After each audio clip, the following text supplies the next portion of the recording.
This is the first video of several videos about graphing polynomial functions. In this video, we're specifically looking at the end behavior. What happens as x approaches negative infinity on the left or positive infinity on the right, on the ends. Okay, let's get started. When looking at the end behavior of polynomials, there really is only four options that we can look at. It's either going left, up on the left and right, down on the left and right, it's going down on the left, up on the right, or it's going up on the left and down on the right. Those are the four possible cases. All right, I want to look at this function up here as one example of what happens. Okay, I'm just going to plug in a number that is easy to work with. I'm going to plug in x equals positive 10. Okay, if you plug in x equals positive 10, then y is going to be equal to, let's see here, negative 0.3 times 10 cubed plus 4 times 10 plus 2. Okay, and let's see here. I do exponents first, following my rules, my order of operations. 10 cubed is 1,000 times negative 0.3, and I get negative 300. Plus 4 times 10 is 40 plus 2. Okay, and what I'm looking for here is not like what this specific number is, but is it going towards positive infinity or negative infinity? Okay, and the thing I want to point out with this example is that this number right here, okay, or this number, or this term, this leading term that has the biggest exponent, has the biggest influence over the end behavior. Okay, because 10 cubed is 1,000 compared to 10 or even 100. Okay, the term with the biggest exponent has the most influence over the end behavior of the function. Okay, so I'm not really looking at these other terms. They don't matter as much when I'm looking specifically at the end behavior. Okay, let's keep a record of this and what it looks like. So as x is positive 10, this is going down. All right, let me change this briefly and look at what happens when x becomes negative 10. This is a negative 10, and this is a negative 10. So plugging those numbers in here, I have negative 10 cubed, which is negative 10 times negative 10, which is 100, times negative 10, which is negative 1,000, times a negative 0.03, which is a positive 300. Okay, 4 times negative 10 is a minus 40 plus 2. And again, I'm focused mostly on that leading term, because that has the most influence over what happens. You get a positive 300, which means that this graph is going to be, as x is negative 10, or on the left side, it'll be positive. Okay, so something about this function has it on the left go to positive infinity, and on the right go down to negative infinity. So over here, that function fits into this category. Y is equal to negative 0.3 x cubed, and then other stuff. Okay? Now, let's look at a different function to see what happens there. Now, let's look at the function y is equal to 2x cubed. Okay, and see which one that fits into best. And I'll again pick these easy numbers for us to work with. I'll pick x is equal to 10. If I plug 10, and here's kind of a graph for me to kind of just keep my thoughts on. That's what happens in this graph. If I plug 10 in, I get 10 cubed, and 10 times 10 is 100, times 10 is 1,000, and I get 2,000.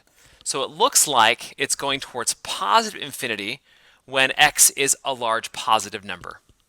And if x is negative 10, then I get y is equal to 2 times negative 10 cubed, and negative 10 cubed is negative 1,000 times 2 is negative 2,000, so it's going down on the left. So something about this graph is kind of following this pattern, which is y is equal to 2x cubed. Okay, let's look at what happens if I look at a function like y is equal to, let's take 2x squared. Okay, again, I'll pick the numbers of x equals 10 is a nice number to pick, and I get x squared is 100 times 2 is 200. So it's a positive number, a large positive number, which makes me think that as x goes to positive infinity, this is going up. And then if I plug in negative 10, that I get y is equal to, now negative 10 squared, now this is important, negative 10 squared is negative 10 times negative 10, which is positive 100 times 2 is still positive 200. So this is also going up, and so we're getting it going up on both sides, because if it's positive or negative, if you square it, then you get a positive number. So this is up, up. Something about this is having it go up both times. Y is equal to 2x squared. Okay, and the last one to look at is x equals, and I'll just make it really obvious where we're going with this, negative 2x squared. Okay, if x is 10, then I get 10 squared is as 100 times negative 2, which gives me y is equal to negative 200. Okay, and then here's my graph over here. This is going down. Okay, and if I plug in a negative 10 squared is positive 100, but positive 100 times the negative 2 gives me, again, a negative 200, the same number. It's going down, down. So I have one example in each of these categories, okay? And let me point out exactly the defining characteristics for each of these, okay? And this is, I think, what I'm building up to right here. Notice that this is positive and this is positive, okay? So this is a positive leading coefficient. And notice that this is a negative leading coefficient. Now, one convenient way to remember this is that notice that you always end your graph following that term. Okay, that's a way to kind of remember the fact that it's going to end based on whatever the sign is of your leading coefficient. Okay, the other defining characteristic for us is that notice that this is an odd power, and this is an odd power. And that's important because if you have a negative or a positive number and you take it to an odd power, that sign stays the same, right? So like we saw with negative 10 cubed was still negative. That sign stays the same when it's an odd power. But when it's an even power, the way to remember this with even or odd powers is that if it's even, it stays the same. Okay? If it's odd, it switches, which is kind of odd that it would switch. Okay? So keep that in mind. If it's even powers, it's the same on both sides. If it's odd, it switches, because that's odd. All right? Let's go to Desmos and look at several more examples of this.